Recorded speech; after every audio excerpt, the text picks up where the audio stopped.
तबीयत कैसी है अब तुम्हारी? तुम दानिश कमाल के साथ आई हो? हाँ, क्यों?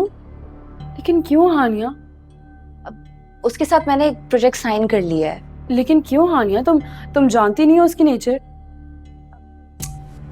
रमशा, उसने मुझे एक हैंडसम अमाउंट ऑफर की है। कुछ नहीं देगा वो, बातें करता है, ड्रामे, झूठ बोलता है सिर्फ। रमशा, मेरी बात सुनो। देखो, वो मुझे ऑलरेडी 10 लाख की अमाउंट मेरे अकाउंट में ट्रांसफर कर चुका है, जो कि मेरी एडवांस पेमेंट है। पैसों के लिए कुछ भी कर लोगे हानिया? क्या मतलब है मैं कुछ भी करूंगी? मैं उससे शादी थोड़ी कर रही हूँ यार। मैंने बस सिर्फ उसके साथ एक प्रोजेक्ट साइन किया है, कोई बॉयफ्रेंड नहीं बना रही। और देखो, मुझे इन दिनों वैसी एक हैंडसम अमाउंट की जरूरत थी, तो तभी मैंने ये प्रोजेक्ट साइन किया है। अच्छा, ओके, चलो मैं तुम्हें सब कुछ बता देती हूँ। विकी और मैं यूरोप सेटल होने की प्लानिंग कर रहे हैं। अब ये विकी कौन है?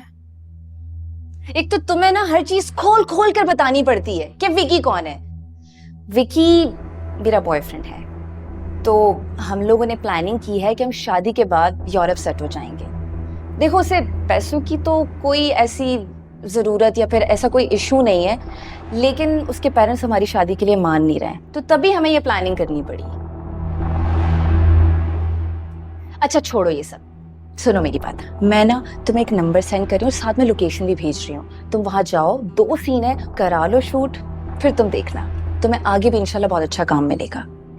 हाँ, बट अभी तबीयत इस काबिल नहीं है कि मैं देखो, अब अगर तबीयत ठीक नहीं हुई ना, तो फ्यूचर भी खराब हो जाएगा। अभी जाओ, ये काम कर लो, फिर देखना तुम शाइनिंग स्टार बन जाओगी। And I believe you. ओफ, तुम ना मेरे साथ अंदर चलो, मैं तुम्हें सब कुछ समझाती हूँ, तुम्हारी सारी कंफ्यूजन दूर करती हूँ।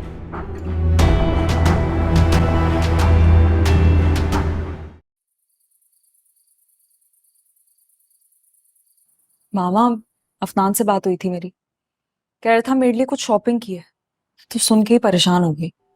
अरे, इसमें परेशान होने वाली क्या बात है? ये तो खुशी की बात है। आपको मालूम तो है अफनान को कोई शॉपिंग करनी नहीं आती, जो हाथ लगेगा बस उठा के ले आएगा मेरे लिए। कितनी बुरी बात है, वो तुम्हारे लिए इतनी सारी चीजें कितनी मोहब्बत से लेकर आ रहा है। अब तुमने मुंह नहीं बनाना है, वरना उसे बहुत दुख होगा। मैं कुछ कह रही हूँ तुमसे। आई डोंट नो मामा। मैंने जो कह दिया है बस वही करना। वैसे आपको अपने भतीजे की बड़ी फिक्र है। क्यों ना हो, भाई मेरा अकलौता और लाडला भतीजा है, और वैसे भी होने वाला दामाद भी तो है।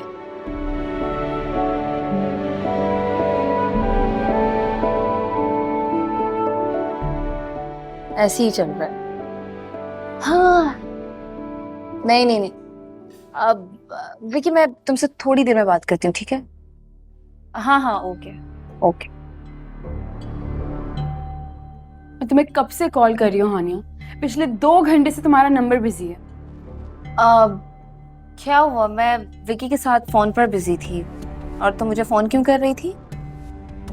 तुम्हें पता है हानिया, 2 घंटे से मैं बस स्टॉप पे खड़ी हूँ, ना कोई बस थी ना कोई टैक्सी, और शूट पे भी जो 2 गाड़ियां थी वो दोनों बिजी थी। उन्होंने मुझे ऐसे ही निकाल दिया वहां से। इतनी देर में तुमने मुझे एक कॉल करके नहीं पूछा कि मैं ठीक हूँ, जिंदा हूँ, खैरियत से हूँ या नहीं। ओ कम ऑन यार रमशा, मैं तुम्हारी अम्मी नहीं जो तुम्हारी फिक्र करूं। मेरी अपनी भी 10 मसरूफियात होती हैं।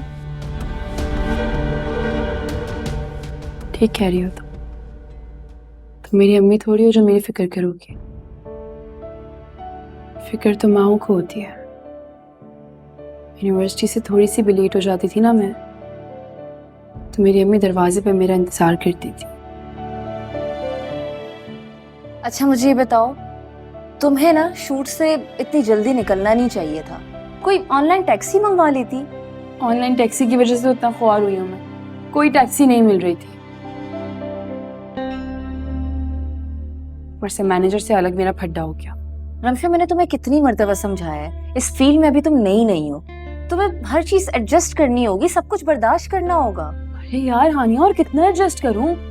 किसी किस्म की सहूलत नहीं देते वो लोग, पैसे भी इतने कम दे रहे हैं, हर तरह की बात सुनो, हर तरह का कैरेक्टर करो, और किस तरह एडजस्ट करूं यार। चाहते हुए पता नहीं क्या क्या बर्दाश्त करना पड़ रहा है मुझे। ठीक कह रही हो तुम, लेकिन देखना वो वक्त बहुत जल्द आएगा जब तुम लोगों को नहीं, लोग तुम्हें बर्दाश्त करेंगे। पता नहीं यार, पता नहीं कब आएगा वो वक्त। अरे मेरी बात तो सुनो रमशा, रमशा।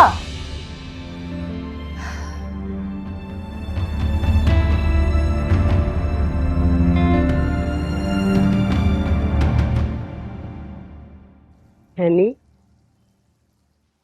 आप अभी तक सोई नहीं बड़ी अम्मी? बेटा मुझे नींद नहीं आ रही, बहुत घबराहट हो रही है।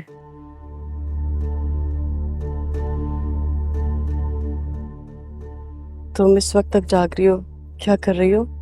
अब कल असाइनमेंट सबमिट करना है तो वही कंप्लीट कर रही हूँ।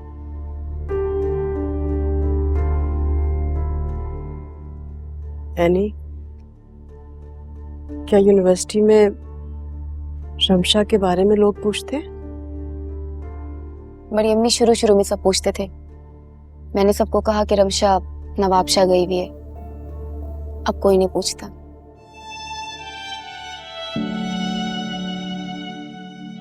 और वैसे भी वक्त के साथ साथ लोगों को कुछ याद नहीं रहता, सब अपनी अपनी जिंदगी में मसरूफ हो जाते हैं। ठीक कहा तुमने, वक्त के साथ साथ लोग सब कुछ भूल जाते हैं। ये तो माँ ही है जो अपनी औलाद को नहीं भूल पाती कभी।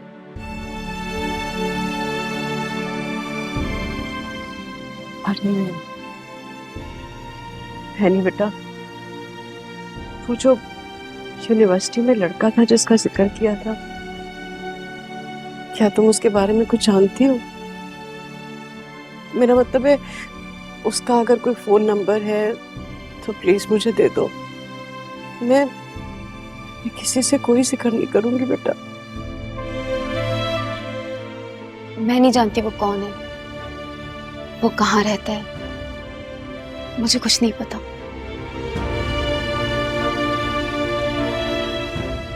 क्या तुमने उस लड़के को कभी देखा है?